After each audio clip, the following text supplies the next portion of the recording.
Hello and welcome to the In the Pen podcast, a podcast about relievers, part of the Pitcher List Podcast Network. My name is Jake Crumpler, and as always, I'm joined by Pitcher List's bullpen expert, Rick Graham. And I know you guys have not heard from us in a couple of weeks. It's been a very busy couple of weeks for both of us. Obviously, we had the All-Star break, but Rick has had some lot going on in his life, and I also took a trip out to the Capes where I visited Fenway and saw a Cape Cod League game. Rick, what's going on in your life that makes things so crazy?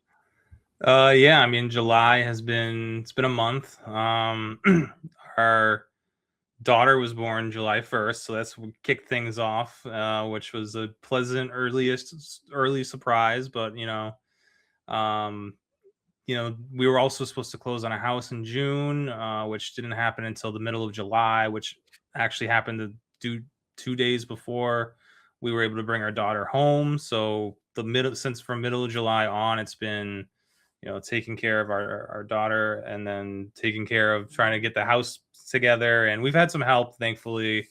But it's just been a chaotic and stressful is one word. I could probably use some more colorful language to describe how this past couple of weeks have been, but I mean, it's all good things. So it's just, going to take some time to get all the pieces put in place and get it settled down and get everyone, I guess settled in here. But yeah, it's been a crazy month, and but there's finally, it's starting to slow down. Like I was finally starting to, this week's been normal. It's been like the first normal week for me in about a month so far. So we're getting there.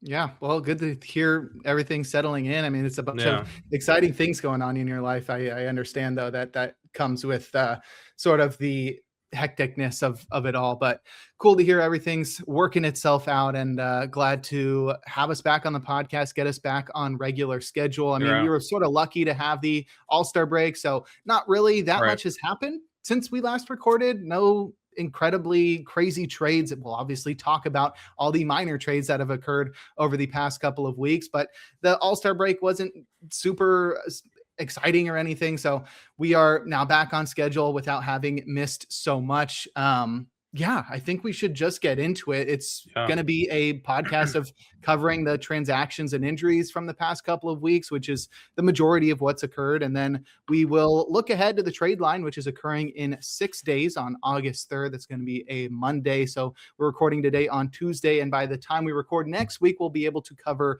the aftermath of all of those trades. But let's just jump right into the news and notes from the past couple of weeks. We'll sort of go team by team, as basically every team had some notable move. If we don't mention a team that you're looking for, that likely means that they were lucky to avoid any personnel changes or injuries. So we'll start with an unfortunate bullpen in the Giants. They had some good news, as Winn was activated from the 15-day IL after missing a little over a month with an elbow strain, and they activated Jason Foley from the 60-day IL. He's missed the entire season after undergoing arthroscopic shoulder surgery. Spencer Bivens was optioned to the minors in a corresponding move. So in San Francisco, you got a couple guys that have closing experience. At least Foley does. Keaton Winn has one save this year, but Jason Foley has plenty of closing experience.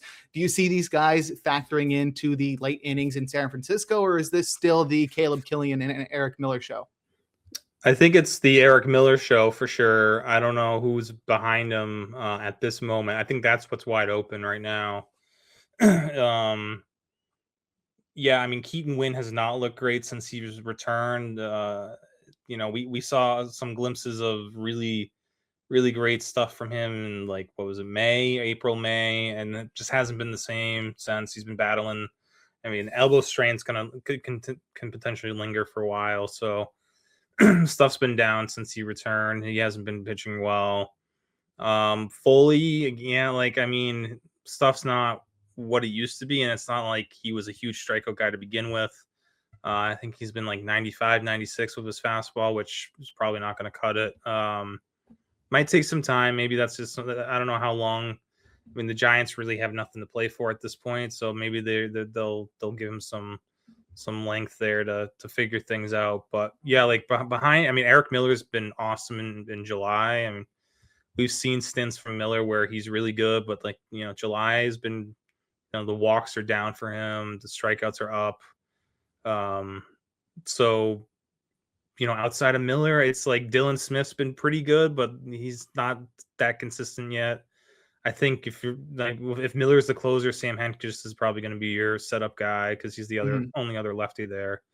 But yeah, I think Killian's kind of worked his way out of any sort of leverage role for the moment, and it's Miller, Hentges, and maybe Dylan Smith. I would throw a dart on Dylan Smith if the Giants are looking towards the future. That's a guy you want to see how he performs in that type of role. Right. It's been surprising to see Killian sort of removed from that role after being somewhat consistently in the ninth inning. But you've mentioned that he's just volatile the whole year. And the same thing can be said about Winn, who's reliant on a splitter. But Miller, I mean, over the past few years might be the most consistent reliever on the Giants. And like you said, he's been hot recently. He just got a save on Monday night, his third of the year. So if the Giants are willing to trust him in that ninth inning, there's not too much competition. I mean, if JT Brubaker is a guy who's labeled as a setup man on roster resource, you're in a bad situation. His stuff is terrible. I mean, the ERA is good, but like that's not going to last considering everything else that's going on in that profile. So right. Yeah, it's really bleak. I mean, there's some interesting guys who are hurt, but I don't know if they're going to help this year. Yeah, I do wonder what the future of the Giants looks like. They're definitely going to be big sellers at the deadline. They're probably not going to be able to trade everybody that they want to trade. Though, I mean, unless you're giving up one of those big contracts, I that's who I don't think they're going to be able to give up, but they definitely will get suitors for Robbie Ray and Tyler Mahle and anybody else that they want to let go of. But yeah, it'll be interesting how they move forward, what the design of the team is. And I've talked with Giants fans as a Giants fan myself about, what do you do if you're Buster Posey, because you have a stake in the team, you're the president of baseball operations, you're a part-time owner, like you can't fire yourself. Right. And it's like, you're sort of tainting your legacy at this point as like one of the most beloved players in franchise history. And now it's like, dude, what are you doing with this team? And sort of have to blame the players a little bit, but they did the funky stuff with the manager. And it's really a disaster at this point. It's sort of turned itself around for a little bit when they started having some interesting celebrations in the outfield after games. But then Logan Webb went on his tirade on Twitter and he had to delete his account. And it's a disaster. And the bullpen is sort of maybe the heart of it because it was a part of the team that they neglected. Yeah, we knew going into the season this was going to be an issue, this bullpen, and it's been an issue. Wow. Yeah, what a surprise. What a surprise. All right, let's go to the Pirates, who acquired Brandon Eisert via trade with the White Sox, along with Jacob Gonzalez in exchange for reliever Jaden Woods and a 2026 competitive balance round A draft pick. Woods is pretty interesting. He's a 24-year-old lefty who at AA and AAA has pitched to a 5.01 ERA, but that comes with a 35% strikeout rate and a 10% walk rate. So high strikeout, southpaw reliever. He will be in the minor leagues for the White Sox, but I guess the biggest part for us to talk about, since we're not going to discuss the Gonzalez part of it, which is really the key factor in this trade, is Brandon Eisert here, who comes over from the White Sox after throwing a lot of innings this year, but they haven't really been spectacular. There's definitely potential though, because he does have the ability to strike batters out. Yeah, I guess hypothetically, he's your third or fourth lefty when everyone's healthy there, and that's fine. That's a good spot. He still has options remaining. Doesn't throw hard, but yeah, he does have a little swing and miss in him. And I guess without Evan Sisk, it allows them to have that extra lefty when you're asking one of your lefties in Montgomery or Soto to close out games. So they do need that third lefty and gives them some depth there. But yeah, obviously Jacob Gonzalez is the return there that is more exciting. But yeah, I mean, Jaden Woods is an interesting name, I guess, to keep an eye on. White Sox, again, they had a lot of lefties, so they were able to give up Eisert there. They have Murphy as well as Hudson and Newcomb.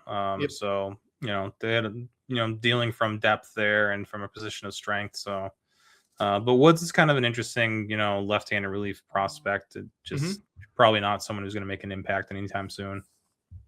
I think he's 24, so maybe in a couple of years, but he's already up to AAA. And by soon, I assume you meant this year. So yeah, definitely definitely no Woods this year, but Woods next year in the White Sox bullpen could be interesting. The Pirates did not stop there, also acquiring Ron Marinaccio via a trade with the Padres in exchange for international bonus pool space. And while that's not super exciting nor interesting, I think it's more notable that Dennis Santana was designated for assignment in a corresponding move. He's not been spectacular this year. I think they DFA'd him in an effort to maybe ship him off if somebody's interested. But we saw last year, even when he was at his peak, there were no suitors. So I would be surprised if Dennis Santana finds a new ball club, but Ron Marinaccio did, and he'll enter in as a low leverage arm in the Pirates bullpen after being maybe like the last reliever in that Padres bullpen. Yeah, that was 5 days ago, so I don't think anything's happened with Santana as far as I can tell. No, I haven't seen anything. So, but yeah, and fun, interesting fact I found on I think it was on Twitter. The last time Dennis Santana was DFA'd by the Yankees, it was also for Ron Marinaccio.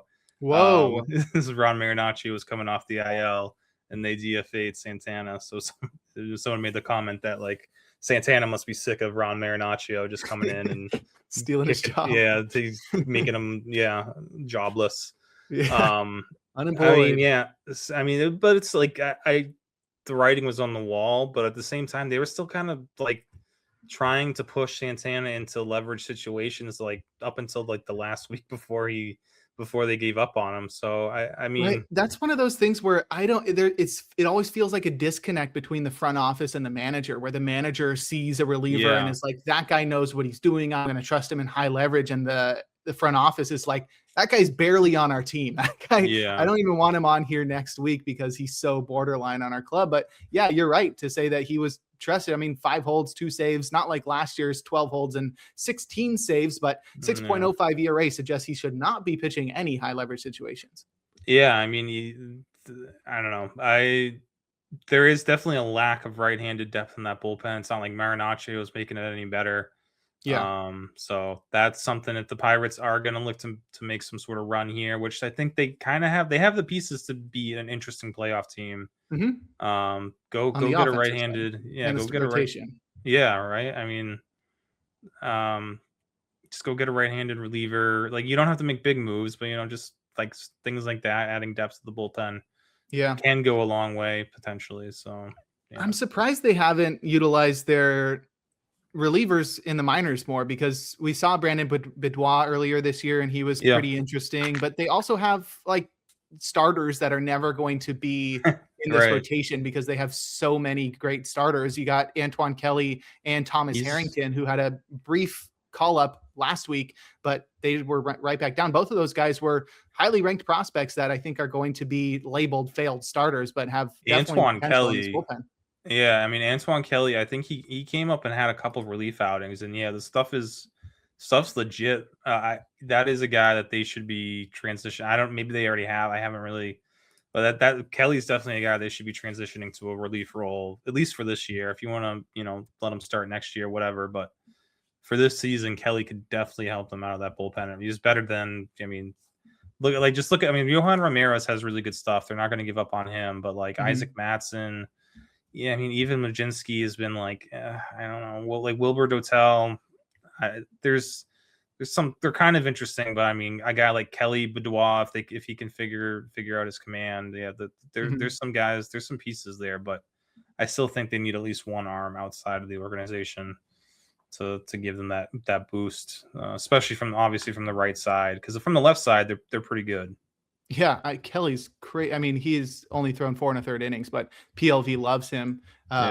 First in baseball in overall PLV with his small sample size, but it's a 97th percentile 4-seamer, 98th percentile slider, and he throws 99 miles per hour. So yeah, Hunter Barco too. I know he's a lefty, but like another guy who like that's what I'm saying. Why haven't they utilized these guys? Yeah, I don't know what's going on there. I mean, I think they're trying, but Kelly's definitely the guy for me that like his profile screams reliever anyway. Like let's get that. Let's start that process. I think that's yeah.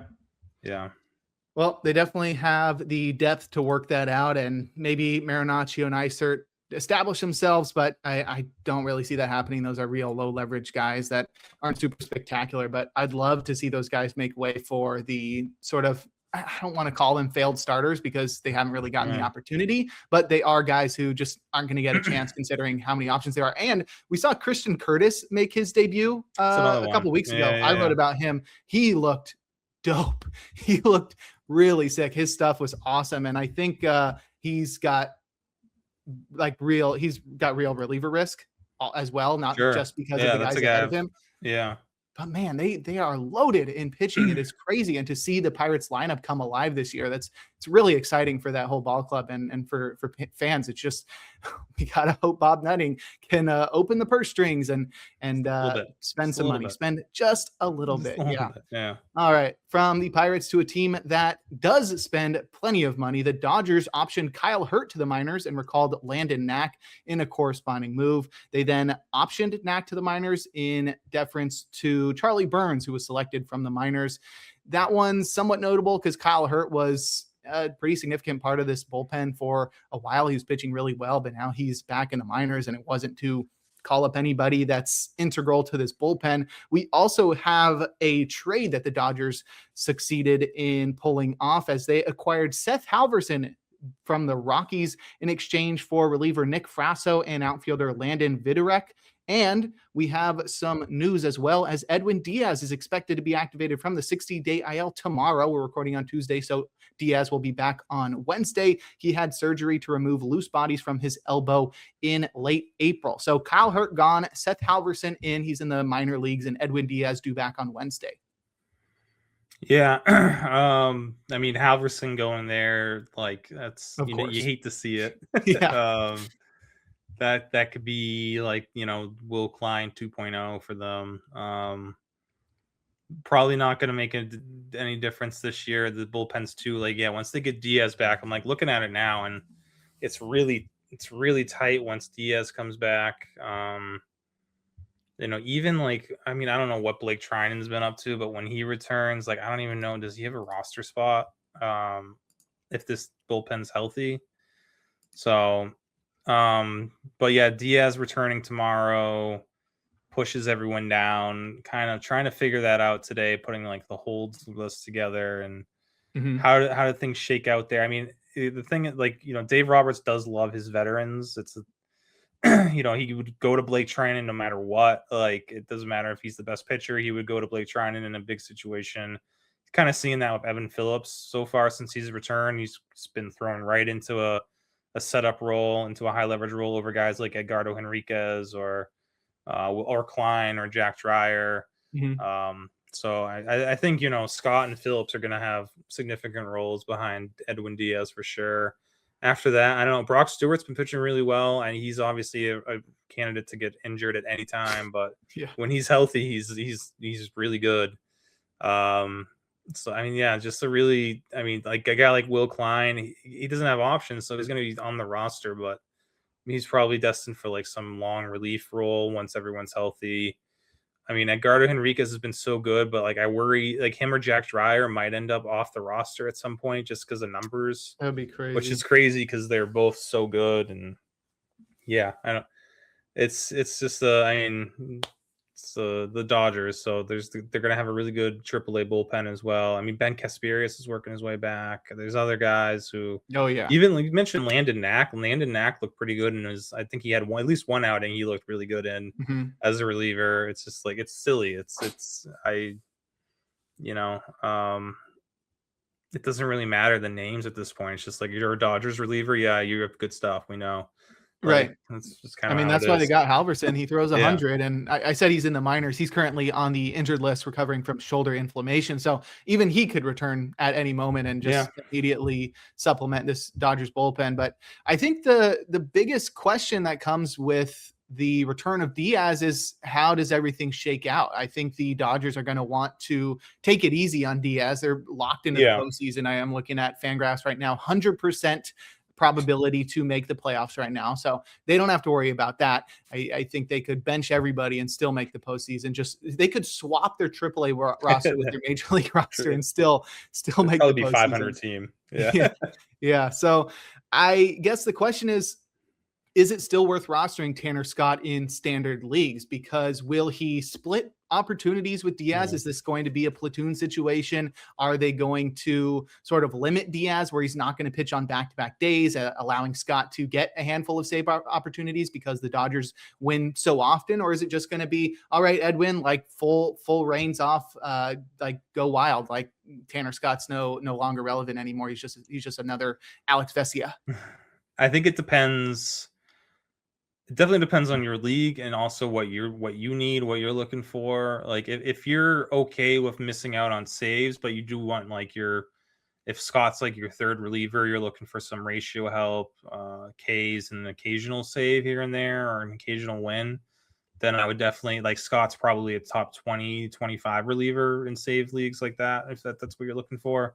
If you desperately need saves though, then you're probably dropping Scott for some, Eric Miller or Hogan Harris and hoping to get some saves from those types moving forward, which is a tough transition. It's a tough move, but like if you're desperately need that roster spot of Tanner Scott to get you saves, then yeah, you probably have to drop him.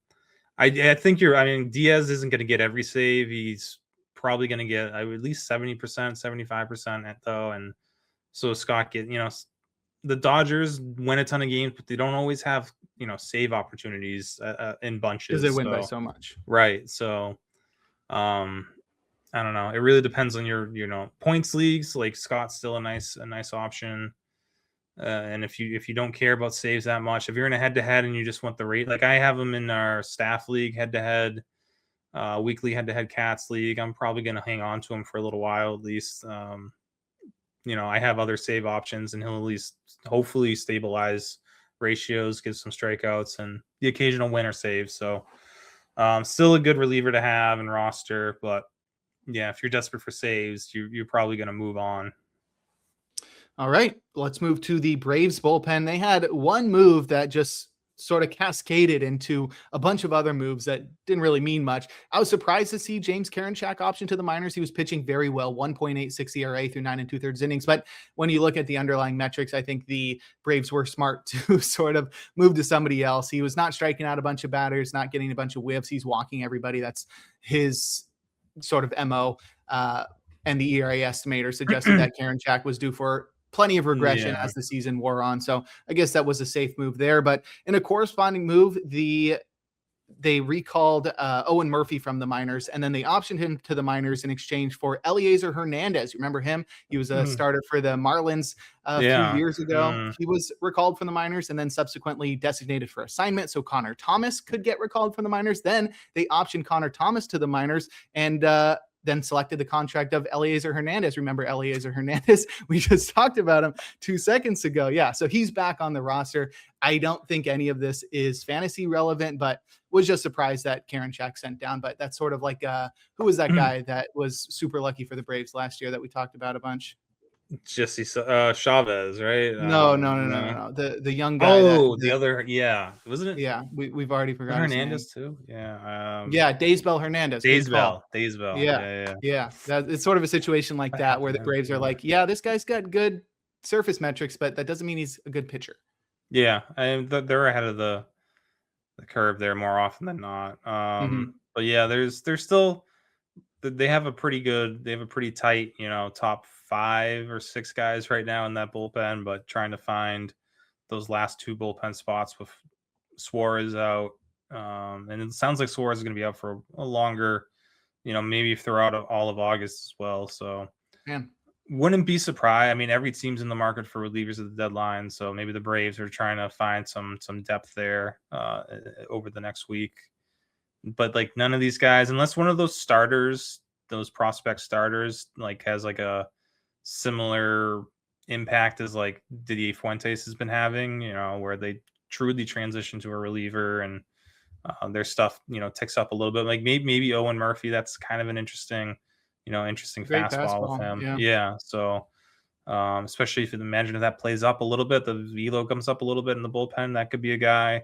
But yeah, I don't know. It's just the bottom part of the bullpen and not too worried about it. But yeah, the top half, I mean, Fuentes and Dylan Dodd have been, awesome for them, quietly, sneakily, just, keeping that bullpen together this year. Yeah, and both of those guys, like you said, are failed starters. So, well, Fuentes Fuente, hasn't really gotten a chance yeah. yet, but Dodd Yeah. is. Dodd was not Yeah. great, but he's looked amazing as a reliever. So Braves are sort of in that same boat with the Pirates, where they have focused more on pitching in their drafts, and maybe the way to go nowadays. I think when we talked about, like, in the 2010s, when the Cubs and the Astros were super focused on building a really great position player core, and then they would supplement that by going and acquiring established pitchers. That seemed to be the thing that worked back in the day. But now, with pitchers being so volatile, not only in their performance, but also in their injury susceptibility, it's almost better to say,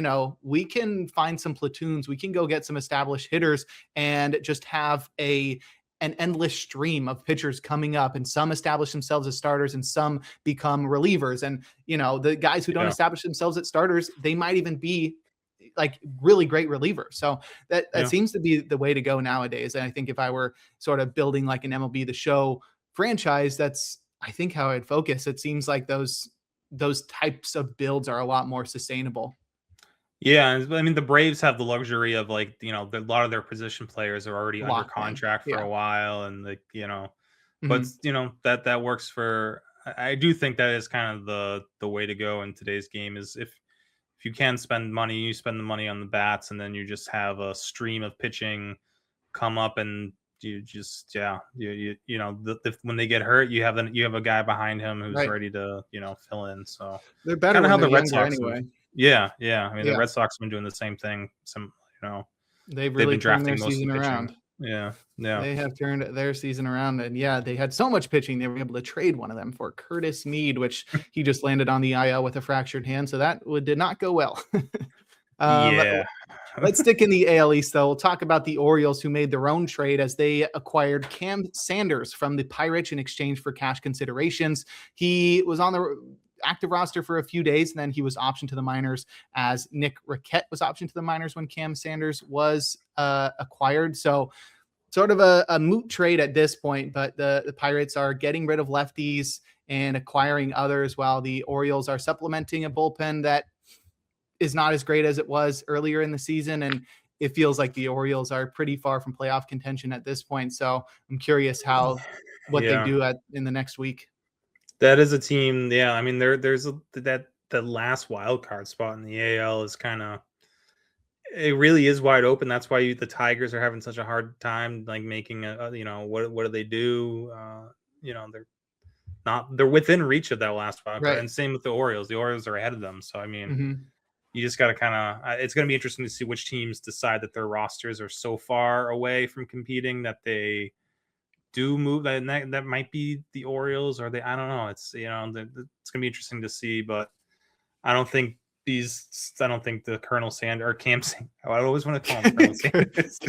The Cam Sanders move is gonna really change anything. So yeah, but the Orioles, we'll get to that if we have time to talk about some trade names being mentioned in trades. The Orioles could have a very interesting group of relievers on the market if they decided to sell. So. Pretty much that whole bullpen could be, I could see being available for the right price.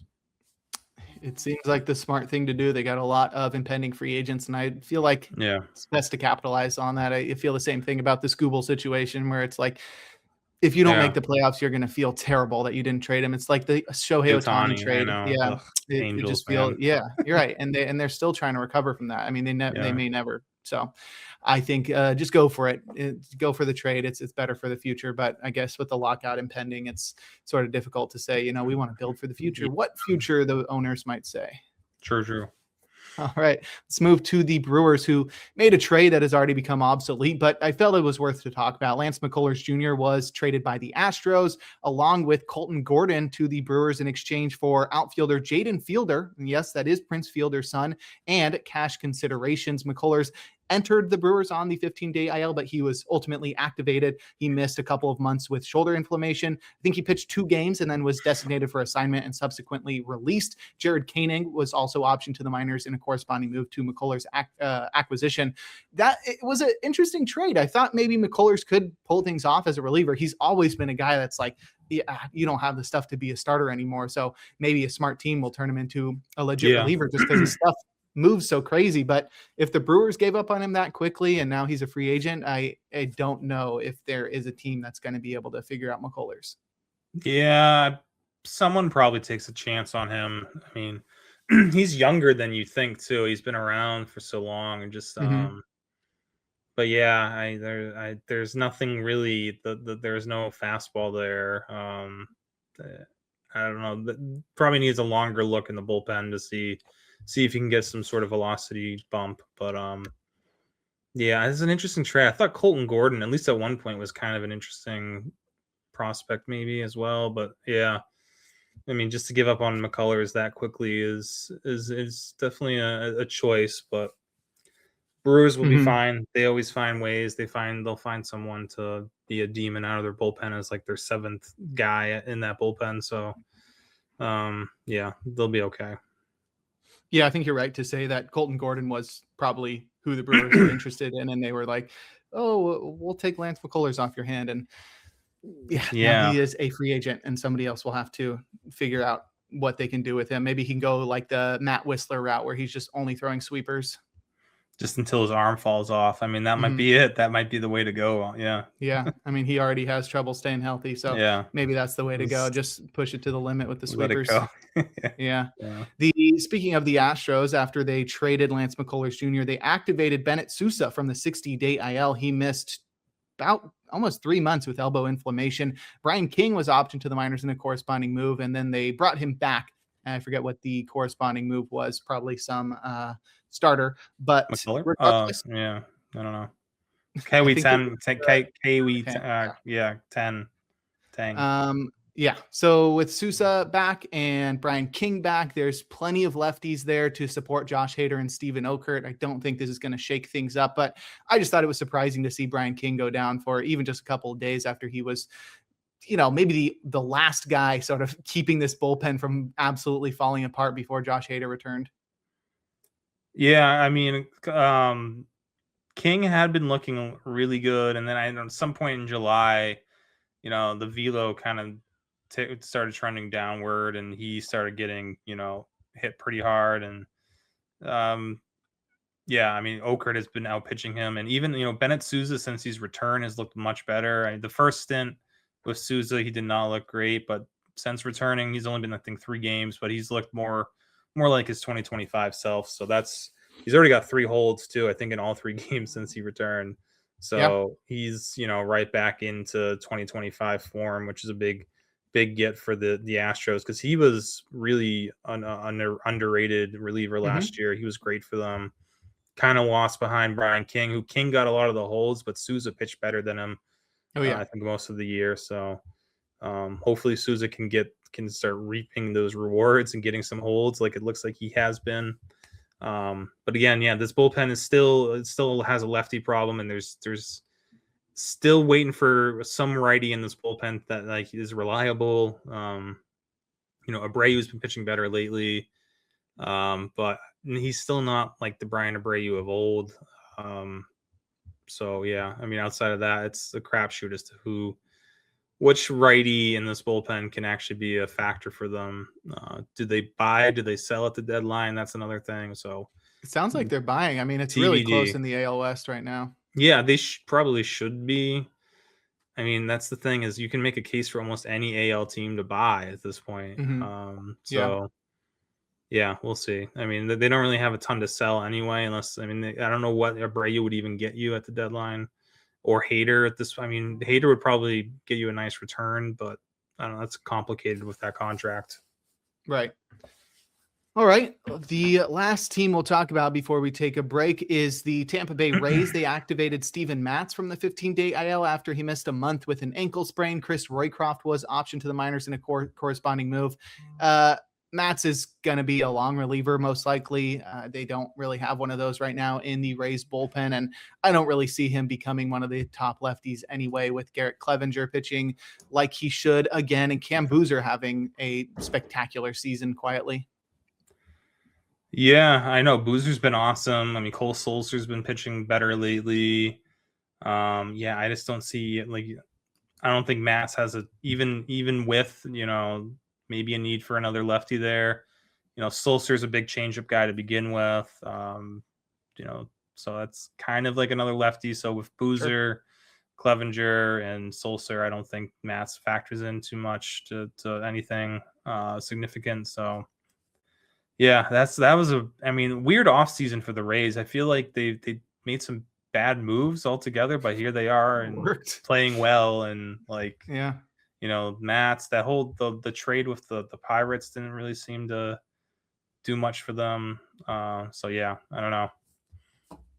Yeah, working out for them. I guess they've been lucky to have Junior Cameron take a step forward, and that offense has really come together. And then Griffin Jack successfully transitioning from the bullpen to the rotation, and Nick Martinez just going on the crazy hot streak and having it last all season, I think has been huge for them. So I don't think you're going to look at the bullpen and say, oh, this is the reason why they've done so well this year. But seeing Brian Baker, last year's trade deadline definitely paying dividends. Yeah, right. That's some underrated move from last year that kind of seemed out of nowhere. And look at how important that move's been this year. Same with Griffin Jacks too. It's he pitched well again tonight. So they're I don't know. Rays are gonna they're gonna win trades, they're gonna lose trades, but they always end up being a winning team at the end of the day, it seems like. So I like the Sam Miller quote. Oh, I love this trade for the Rays. Who did they get and who did they trade away? Yeah, right. It's a classic. All right, next we'll talk about the injuries from the past couple of weeks. But first, we're going to take a quick break here on In the Pen.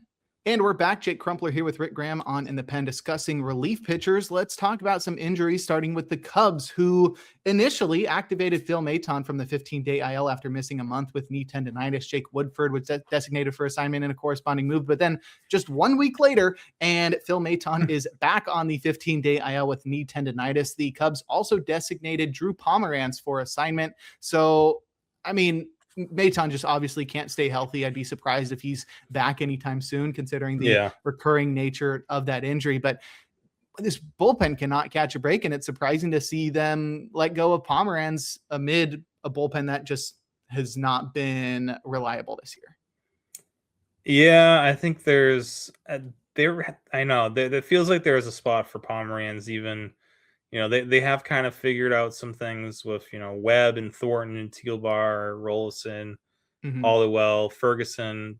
They've all been pitching well recently. And those are names that, no one really was thinking of at the beginning of the season. Maybe Tealbar, but these guys are all, someone they picked off of waivers or signed for a league minimum. So, they're once again making it work with little resources, I suppose. But yeah, Pomeranz probably, I figured that he would get a little bit more of a chance there, but I don't know, it is what it is. So Paul Sewald, come on, man.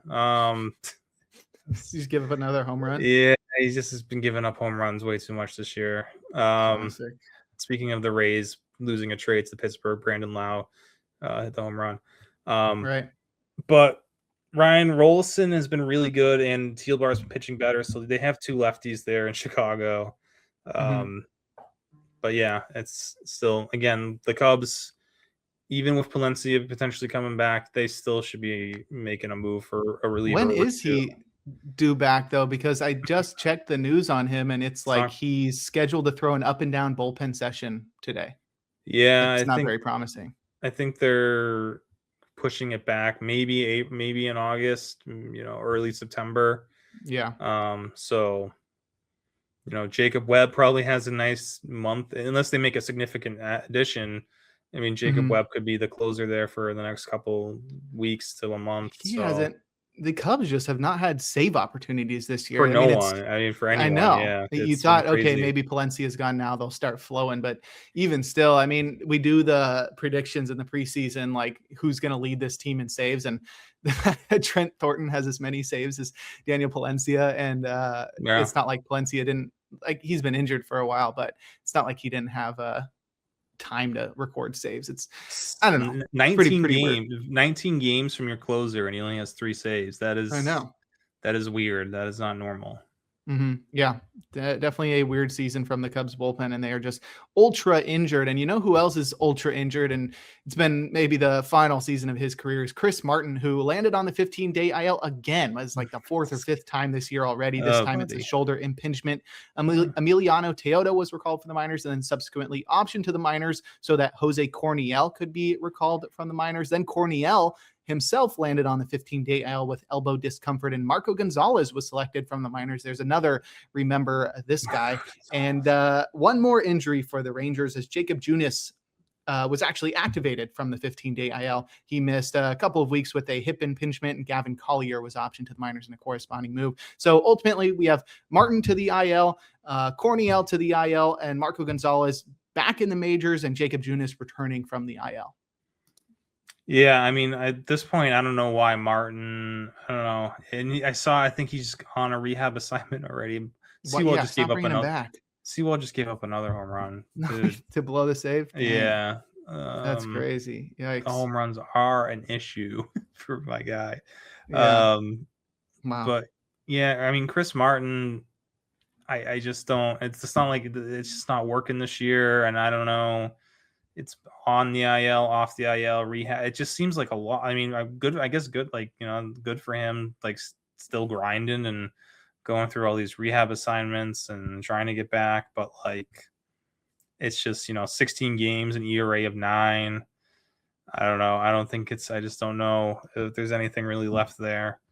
Marco Gonzalez, I did not think I would see that name at all this year, but here we are.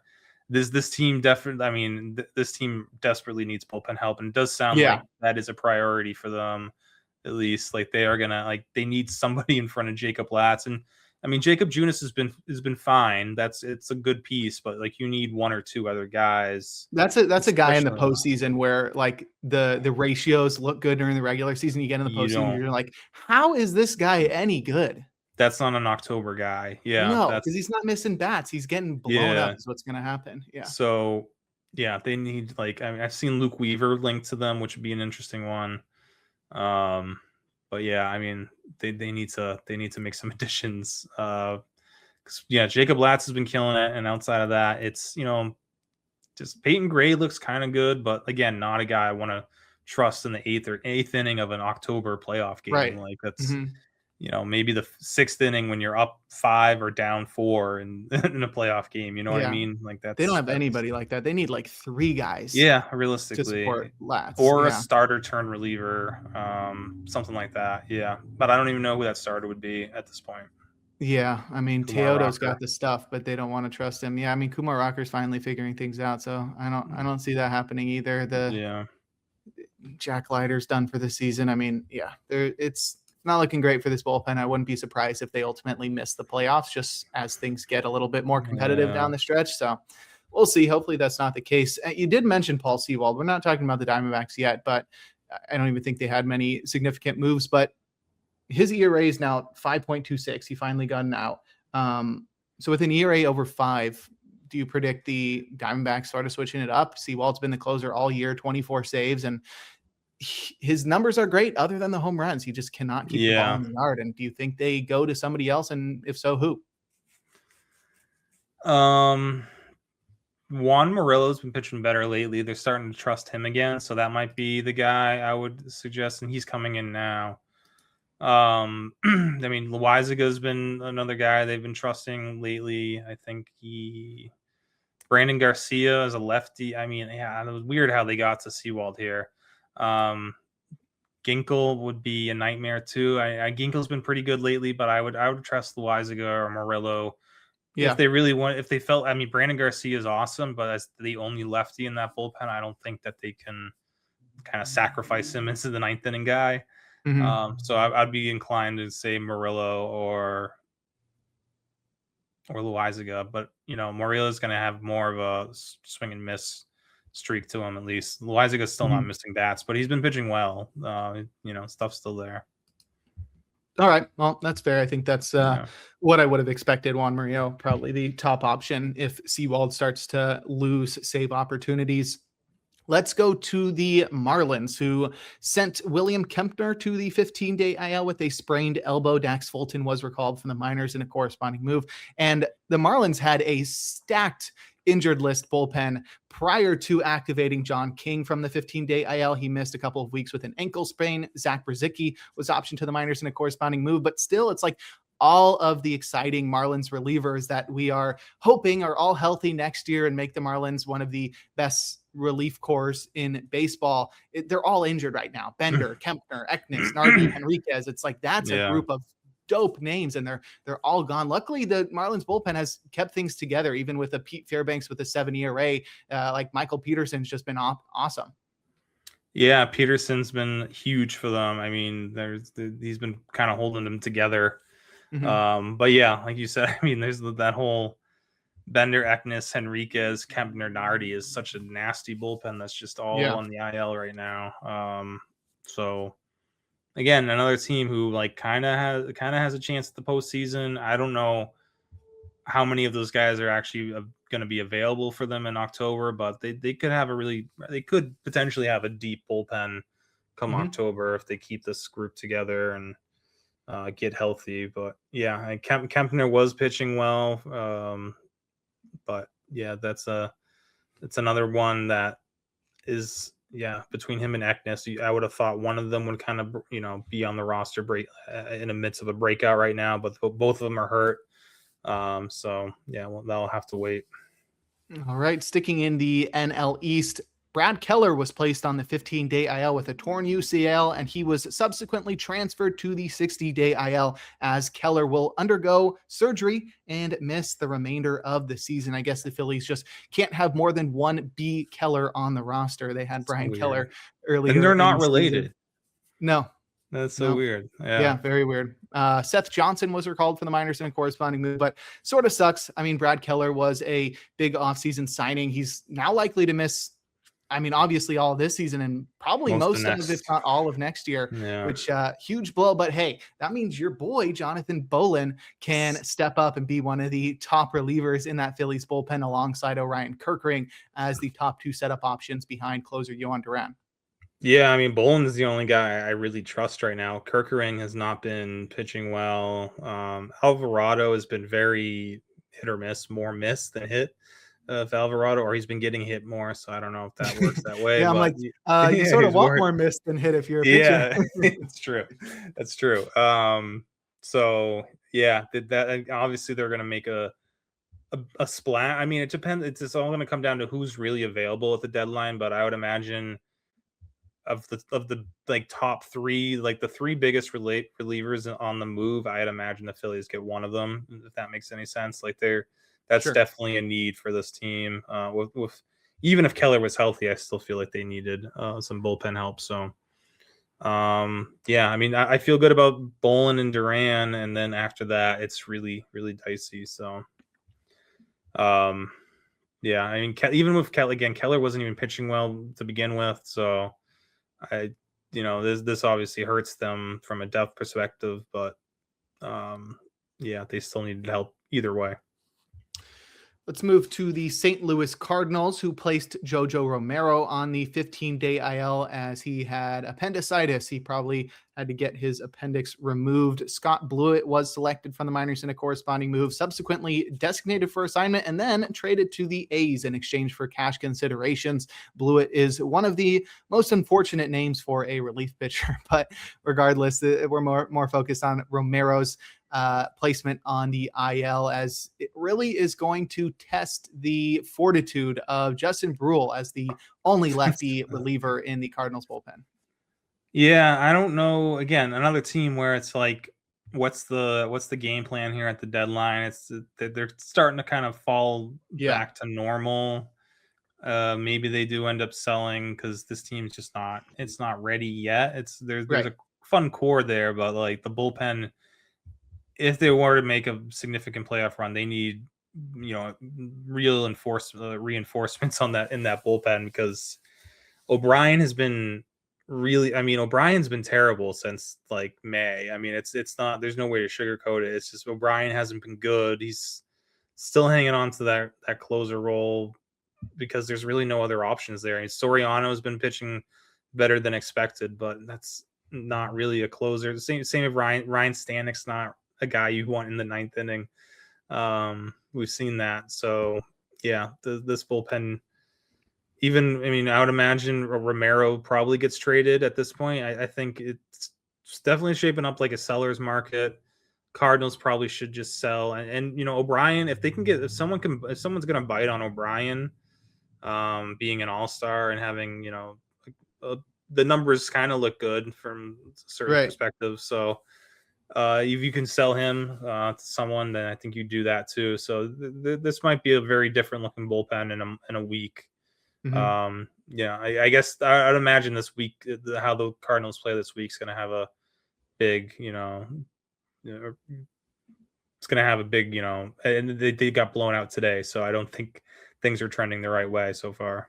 Yeah. And I think people would be surprised to hear that a team would be shopping a guy like Riley O'Brien. They're like, well, he has only, 1.129 service time, according to Fangraphs, meaning he's got 1 full year of service time. He's not a free agent until 2031, but he's 32 right now, or he's 31 right now. He will be 32 next year. Injury history. Right. Yeah, this is not like a young guy who's finally broken out. This is the type of guy that you want to deal where you can say, well, look at all the control you get of a guy who's going to be in his mid 30s, like most of the time that you have him. So I don't know. I think he's the right guy to try to trade, but I think the Cardinals would be smart to deal at this deadline. As you mentioned, it is a seller's market.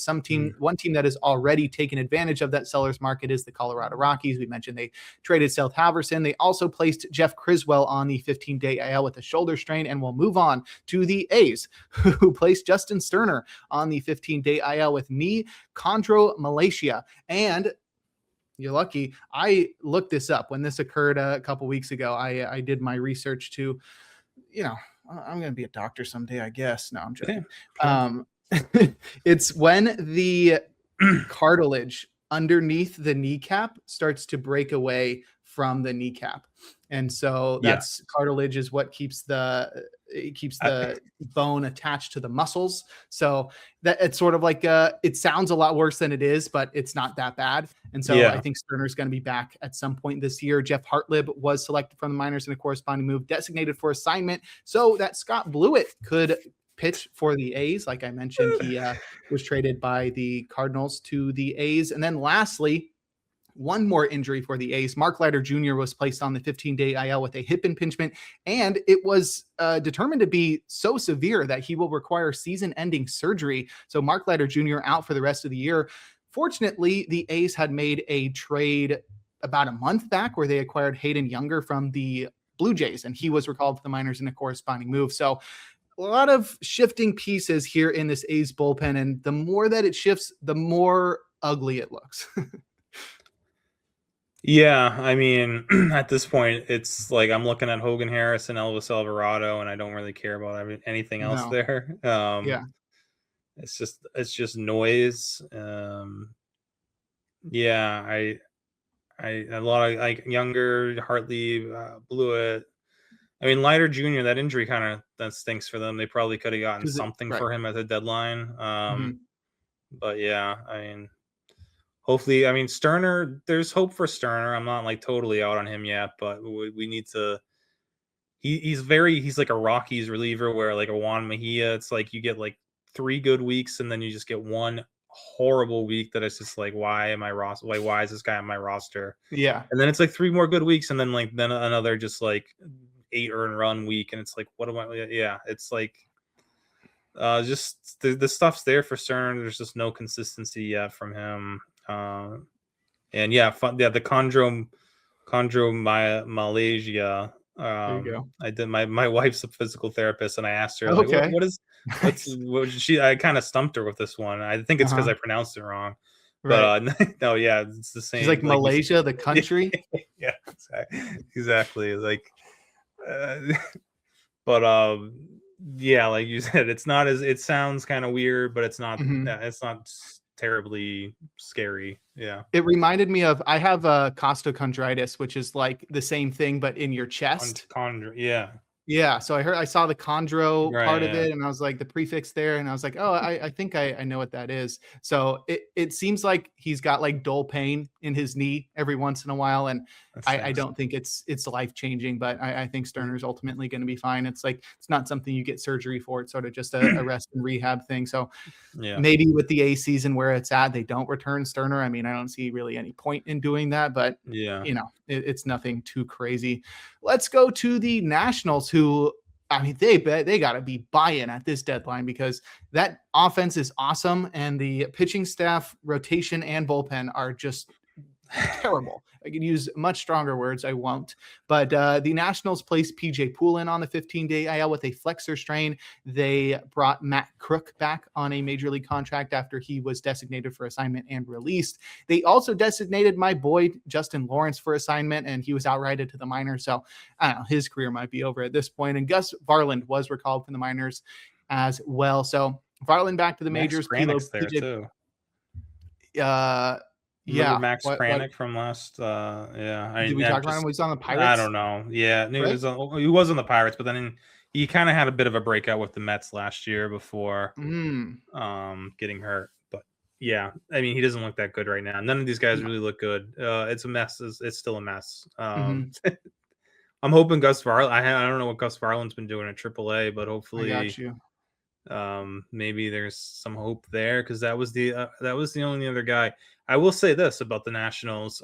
Clayton Beeter had back-to-back traditional save chances this weekend. Like he got his ninth and 10th saves of the season in like a traditional starting the ninth inning, finishing the ninth inning with a lead, which is maybe the first time we've actually seen that from him in back-to-back outings. So hey, maybe Beeter is still very volatile. The command is terrible, but I mean, I just want some sort of consistency. And if they're going to give him the save chances, then that at least puts him back on the radar in save leagues.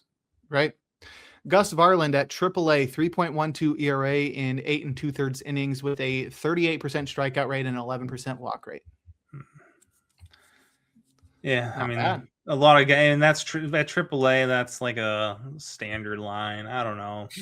It's a good line, but like AAA, that doesn't do much for me. But small sample. I don't think the outlook changes on Gus Varland based on how he performed in the minor leagues. Let's talk about the Diamondbacks. They placed Drey Jameson on the 15-day IL with hip inflammation and recalled Gerardo Carrillo from the minors in a corresponding move. And I think since we already talked about Paul Sewald, we can move right along. We'll go to the Guardians bullpen, who placed Shawn Armstrong on the 15-day IL with a calf strain. Will Dion was recalled for the minors in a corresponding move, and they also activated Tim Herron from the 15-day IL after he missed a couple of weeks with an elbow contusion. I am interested in Will Dion. I hope he gets an opportunity. He's been up and down this year, but as a lefty, he gets plenty of strikeouts, and he's had some really great minor league numbers since the Guardians gave up on him as a starter this year at AAA, 3.62 ERA, but a 35% strikeout rate and a sub 5% walk rate. That's a 30% strikeout minus walk rate for Will Dion. That's very interesting, and he's doing that from the left side. So him paired with Eric Sabrowski seems pretty lethal if both of those guys are pitching at the top of their game. I mean, and Tim Herron has his moments too. Sure. I think Dion's probably, he does have a bit of, I think he's got like a legit 4-pitch mix, if I remember correctly. Yeah. Could be more of a bulk guy or, a long reliever or, maybe kind of goes the way of like Joey Cantillo or, works out of the bullpen, maybe transitions into a starter again at some point. I don't know if that's going to work out, but definitely an interesting arm. Tosser like Cantillo. Yeah. I mean, it's an interesting arm. And yeah, it's, Sabrowski hasn't exactly been, dominating since he returned, and Tim Herron just came back. So there could be an opportunity there for Dion to work his way into being the top lefty by the end of the year. It would take a lot, but it's possible.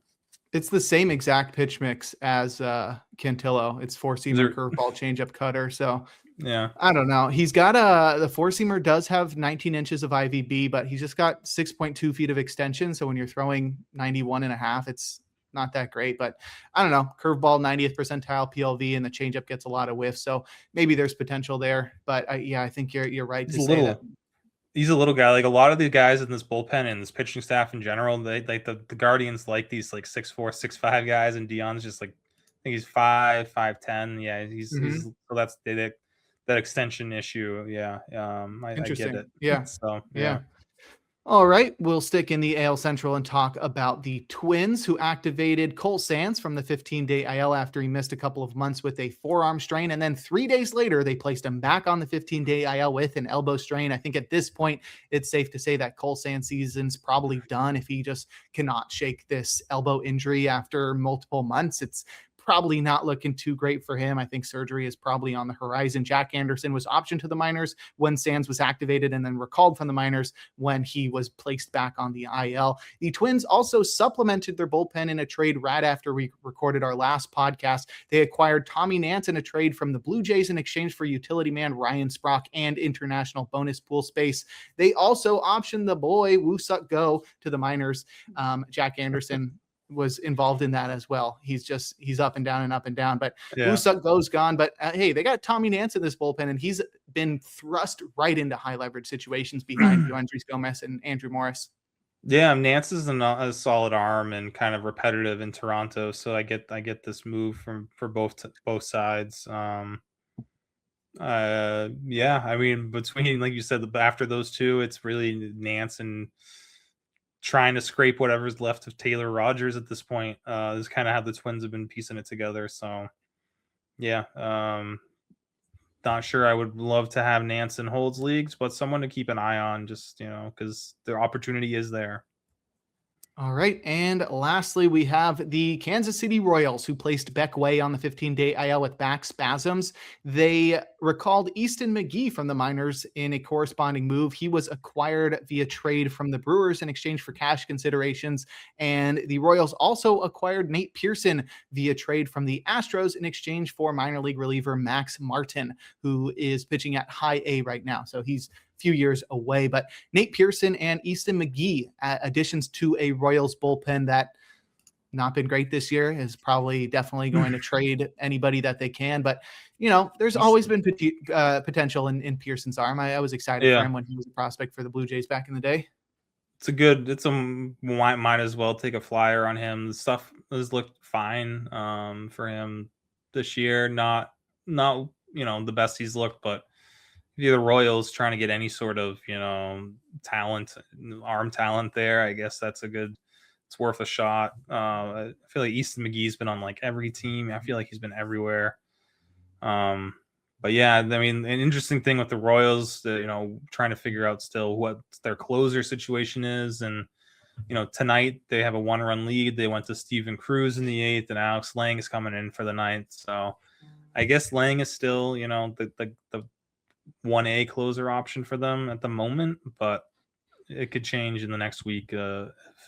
Maybe they're trying to pump up Lang's value as much as they can and deal him. He still has like 2 or 3 years of control left. So I don't know. Maybe they see him as a potential future bullpen piece that they can rely on. I don't know why they would, but that could be it. I mean, I don't know. Yeah, he like barely pitched the last 2 years, and they're like, but he pitched a lot this year. Yeah, I don't really see it. I feel like they should be capitalizing and trading on anybody that they can. The future in Kansas of that City bullpen this year needs to be studied, like in the future. Matt Quatraro needs to be studied. His brain needs to be submitted to doctors for the betterment of society. But regardless, that's all the transactions and injuries from the past couple of weeks. We're going to take a quick break, and when we come back, we're going to talk about the relievers that could be traded at the deadline across the next week.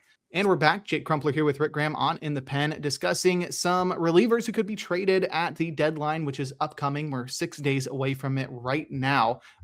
There are lots of names going around. I mean, definitely some big ones, and most of them, I'm like, I don't really see how that's going to happen. I don't know who's going to pay up, or I don't even see these teams sort of wanting to give up these players. But let's start with the Padres. I mean, they have a loaded bullpen. They can definitely afford to give up a couple guys, but they're shopping Mason Miller and Adrian Morejon, which, fair enough. They are going to receive a ton of prospects if they decide to trade one of those guys, but they just acquired Mason Miller. They've had him for like a year and a half.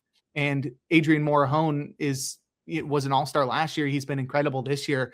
To sort of take those guys out of that bullpen would sort of, I don't know, kill that bullpen for the next couple of years. I don't really see how they would do that, nor do I see how a team is going to pay up enough to acquire either of those guys.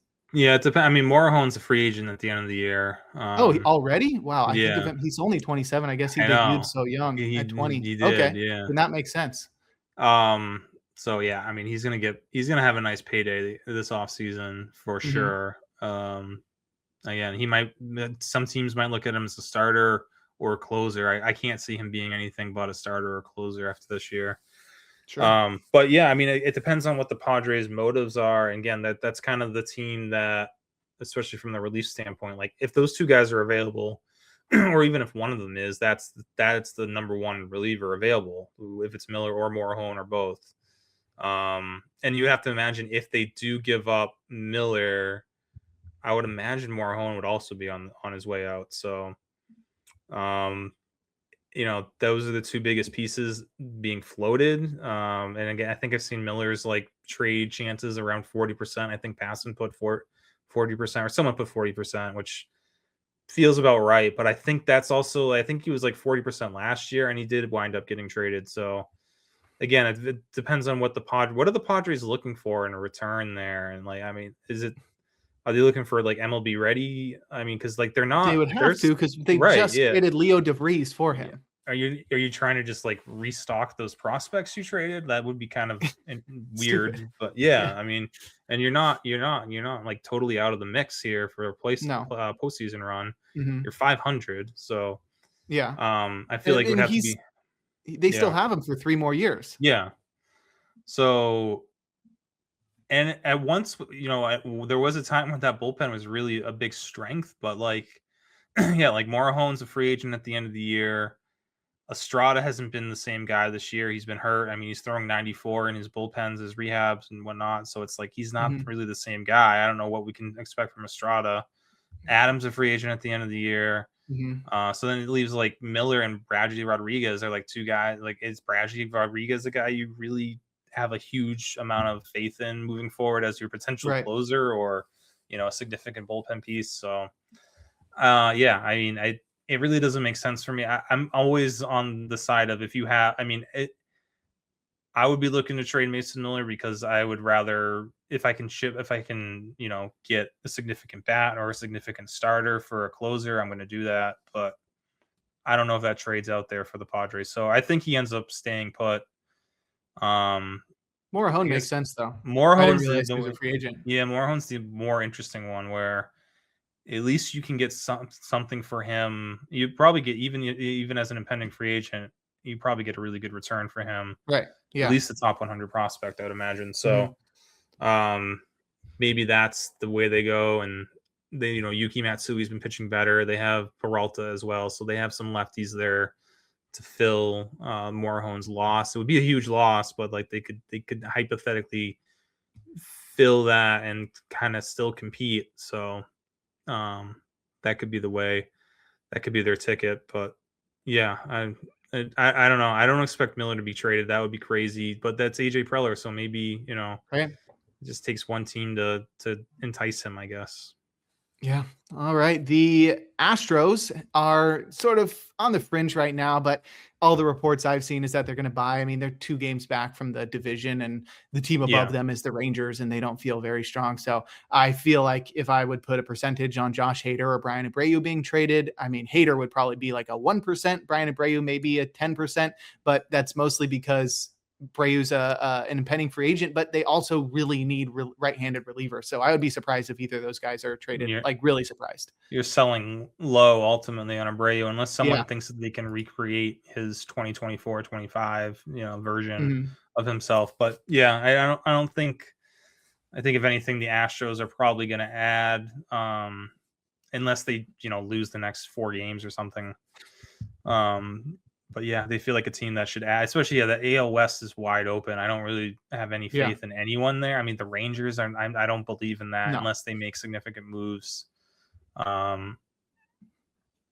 So the Twins will be buyers at the deadline. Why are the Twins buying? Okay, you see, everyone's buying at the deadline. I don't know who's going to be able to sell. That's the thing. So if one of these teams just commits to selling, like we talked about, like if you're Cardinals, the or Orioles. the Orioles could be the interesting one because like they have really good bullpen pieces, and they could kind of clear out some of those guys.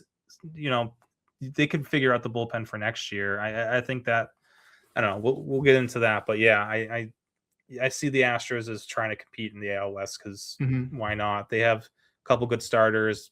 Jordan's been the MVP this year, so like let's see what happens. Let's get hot, get into October, and see what happens. Yeah, it usually works out well for them. They made like 4 straight ALCSs, so Astros have had a lot of postseason success.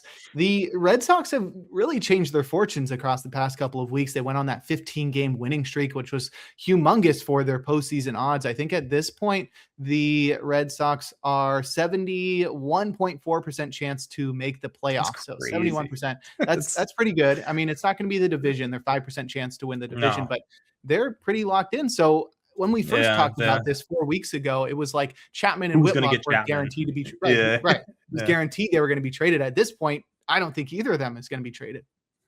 Yeah, and it sounds like, I mean, they probably had some deals on the table that were interesting for Chapman, but those aren't going to happen.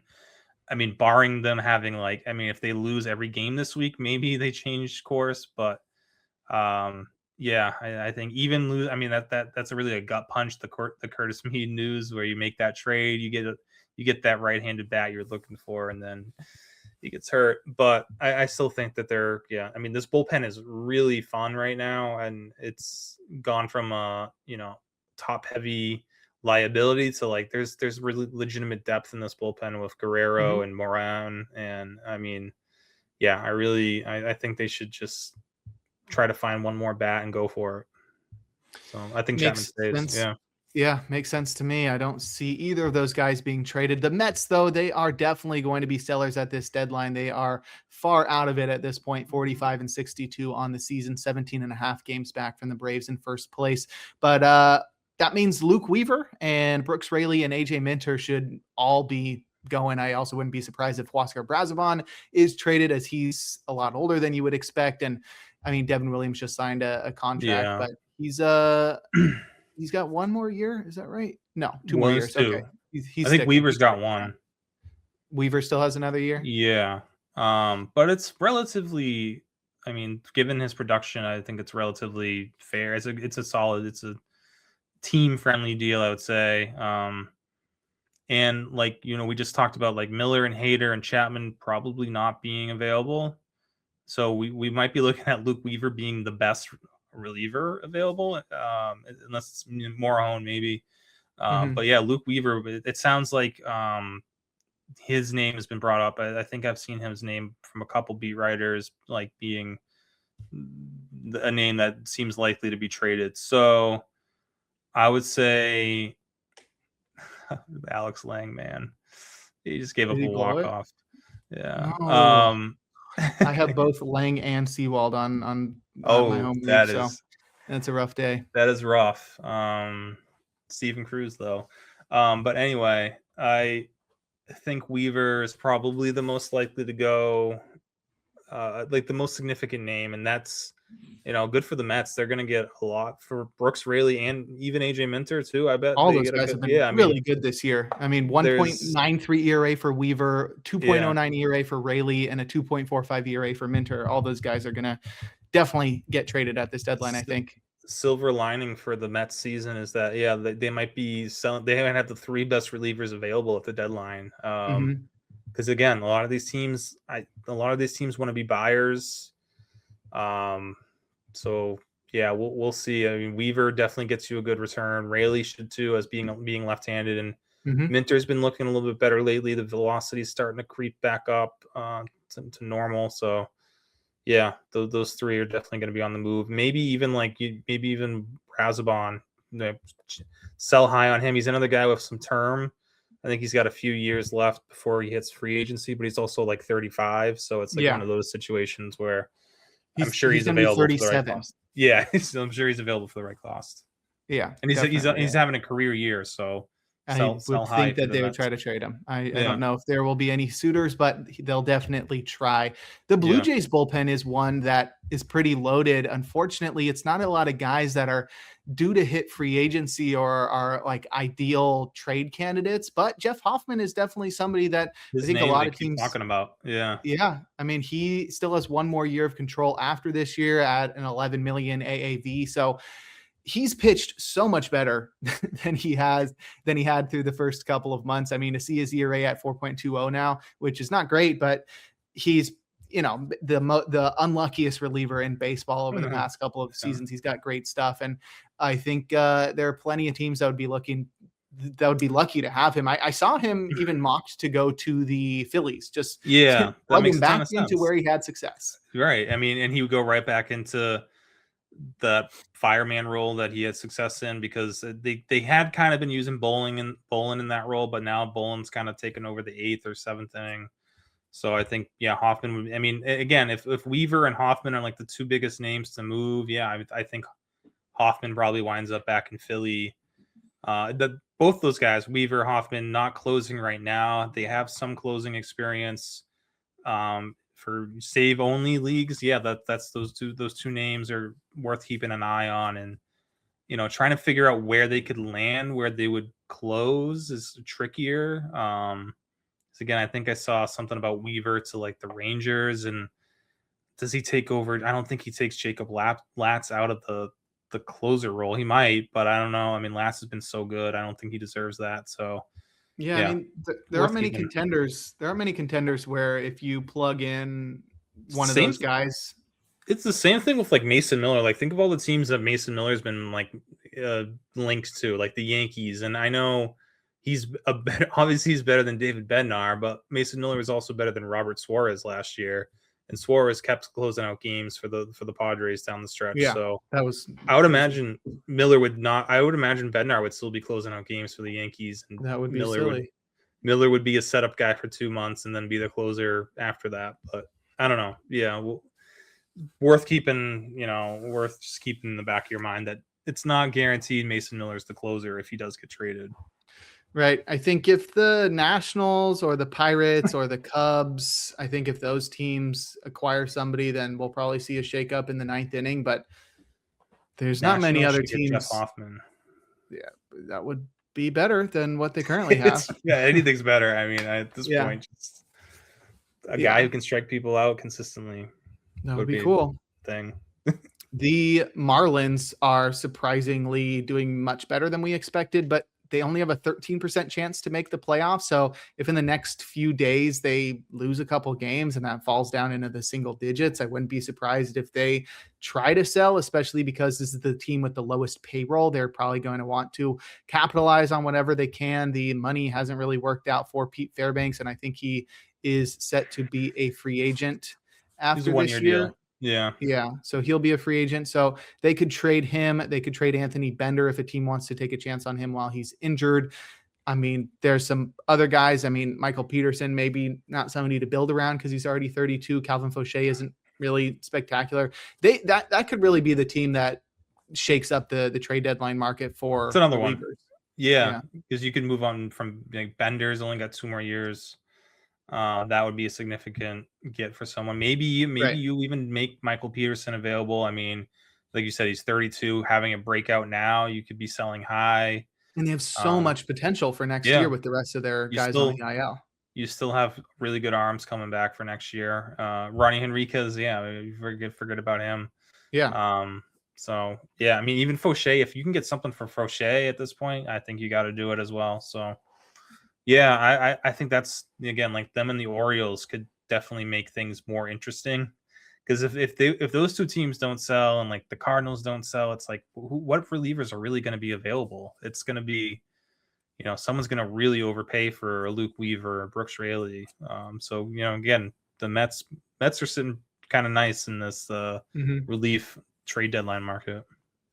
If the Reds had more guys to trade, I think they would as well. They're going to be obvious sellers, but they just don't have many guys. I mean, Pierce Johnson will probably be traded for like cash considerations, but Pagan will play. He's got the player option, so that might restrict some teams from being actually interested. It's $10 million for next year, but the Nationals would be great for the Nationals. Anyone would be great for the Nationals, but yeah, 10 million for next year for Emilio Pagan's not the worst contract to take on. No, I don't think that should, prohibit teams from being interested, but we'll see. It could be. I mean, he's been hit or miss this year, dealing with injuries. I mean, the hamstring thing kind of feels a bit fluky, to be honest. But yeah, I would, if Pagan, he might be, again, they might be looking at Luke Weaver and Emilio Pagan being the two biggest names move. So yeah, but I haven't seen Pagan's name in a lot of trade deadline speculation or rumors or like sort of surprising. Yeah, that's because the Reds are definitely not making the playoffs, right? I'm pretty sure the last time I checked, they're like 3% chance. Yeah, so yeah, I would imagine Pagan's available for anyone who's willing to take on that player option next year. Which he probably picks it up, but you never know. If the Tigers do decide to trade at the deadline, they definitely have a couple of options to deal. I mean, Drew Anderson's one of them. He's got a 2027 club option. He's been quietly cromulent out of that bullpen there, but Kenley Jansen is the real one, and he's only going to the team if he's closing. I just don't think that a team is going to want to acquire him if he's just going to say, you know what, I'm injured if you're not going to put me in the closer role. But Tigers have a 31% chance to make the playoffs despite being 6 games under 500. So really depends on how they do over the next couple of days. And if they trade Skubal, I would not be surprised. And I would be more surprised if they didn't trade Jansen if they did trade Skubal. Yeah. I know. If Skubal goes, I think everyone's pretty much on the table. Yeah. If Skubal stays, they probably keep guys and just go for it and hope for the best. But yeah, I mean, Jansen's not. It's hard to get excited about him unless you're really desperate. I mean, again, the Nationals, he's better than anyone. He would immediately be an upgrade over that bullpen. But like, there's only so few of those situations of teams. I mean, the Twins. It sounds like the Twins are going to be buyers. Maybe that's in intra division, but still, maybe because it's a rental that they can make a deal there. I don't know. Jansen at this point doesn't excite me too much, but if Skubal goes and they're dealing people, I would imagine Jansen's going to be on the market as well. The Cardinals, we talked about a little bit. Riley O'Brien should be traded. JoJo Romero just got his appendix taken out. So I don't know, maybe be back at some point. Sure. I think he should get traded. It's a guy who's, I don't know, every team's always looking for another lefty reliever. Yeah. The Mariners have always been in on that, so maybe that makes a little bit of sense. They did acquire Jose Ferrer instead, so maybe they're sort of out of that left-handed reliever market. But Romero's been better this year than he's been last year, despite the discrepancy in ERA. I think he's still solid. And then Ryan Stanek's one of those classic just veterans who makes any bullpen deeper. Yeah, I think, Stanek will definitely have a little interest, and Romero should. And yeah, O'Brien, I think they have to strongly consider. That's kind of like a Lucas Erceg. Reminds me of like when Lucas Erceg got moved a couple of years ago. That type of, kind of an older guy with some term that's going to be cheap for those teams who are looking. I mean, the Nationals, why not take a chance on Riley O'Brien? Let's see, maybe they could fix him. They won't, but it's worth a look. It's an arm who throws hard. So yeah, someone will probably bite on O'Brien if he's really available. Yeah, I think they should be 15% chance to make the playoffs for the Cardinals right now. They do have a better record than the Tigers by a lot, but they are in a tougher league. The last team we'll talk about is the Orioles. They have a 20% chance to make the playoffs. I think they should be selling at this point, 52-56 on the season. They have plenty of arms that could be dealt. Andrew Kittredge is one of them.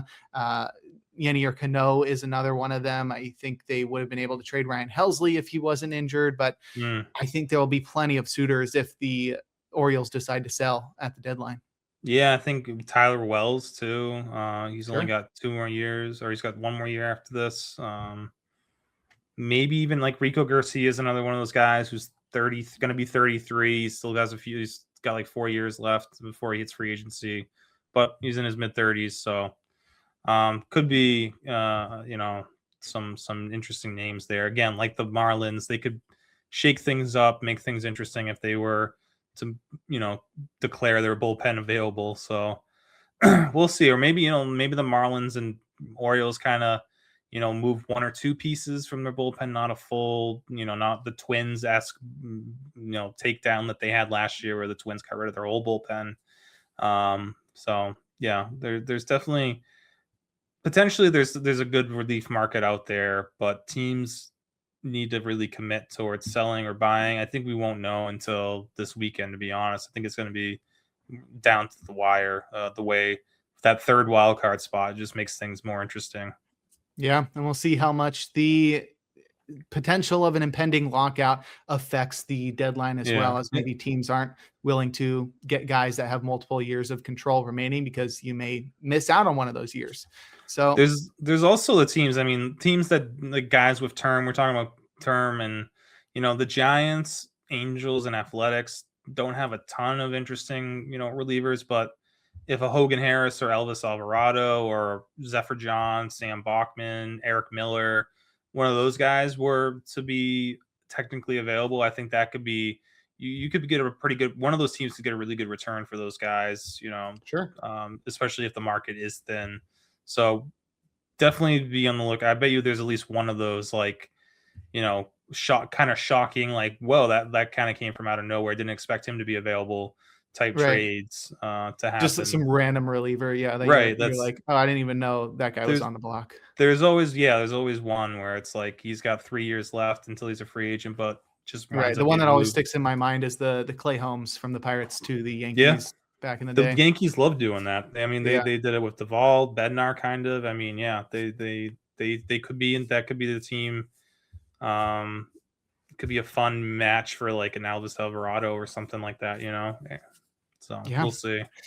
Well, this is one of the most exciting weeks in baseball leading up to the trade deadline. It sort of gets a little bit dog days of summery in August after we get through all the excitement of July, but we are pushing through. We'll still be here every week for you talking relief pitchers. And like I said at the top of the podcast, next week on Tuesday, we'll break down all of the happenings and the trades that occurred over this upcoming weekend. So as I expect many of you guys are, we are also very excited for the trades. It's one of my favorite things about baseball. It's one of my favorite things about sports. It's just the ramifications of roster moves. It's definitely a nerdy sentence that I just said, but roster construction is my passion. I love the off season.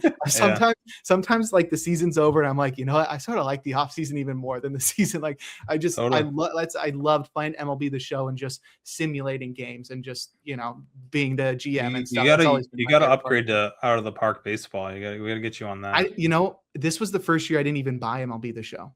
Really? Like the first year since like 2009. I've bought it every single year, and it's just it just was not calling my name. And I don't know. I guess I just haven't been playing much. But OTP is definitely one of those. But I don't play a lot of. I'm a Mac guy, so I don't play a lot of computer games.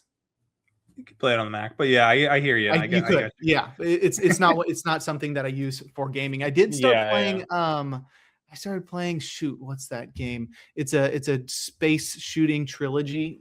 What's it called? This is a great way to end a podcast. Let's see. Oh shoot, video game. It's like on the tip of my tongue too, which is terrible. Is this a console or this is a it's a console game. Oh gosh, that's terrible. Mass Effect. There we go. Mass Effect. Okay. Yeah. So I'd never played those, and they came out with the trilogy, and it was like all 3 games on sale for like $5.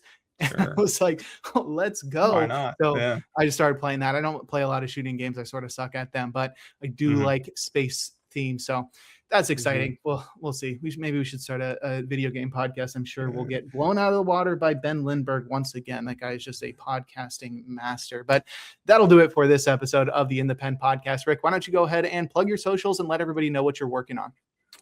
You can find me on socials at I am Rick Graham. As always, or at least, now getting back into the regular flow of things, putting out daily SP or daily RP reliever streamers and relief roundup articles, as well as every Tuesday night, putting out the updated relief rankings for closers, saves only, holds, and save plus holds. So we're from now to the end of the year back on that schedule. Busy man, and he's a father, guys. He's a busy man. Yeah. You can catch me on the First Pitch podcast 4 days a week. You can catch me doing the weekend editions of the SP Roundup. And this upcoming weekend, I'm going to start doing the Plus Pitch podcast. So you'll get to hear even more of me. That's me podcasting 7 times a week. I hope you guys like my voice. You can also find more of my work over at Baseball HQ, where I do playing time analysis for the Giants, A's, Diamondbacks, and Angels. And you can find links to all of my work over at crumplerbaseball.com. But that's going to do it for this episode 169 of the In the Pen podcast. We'll talk to you all next week.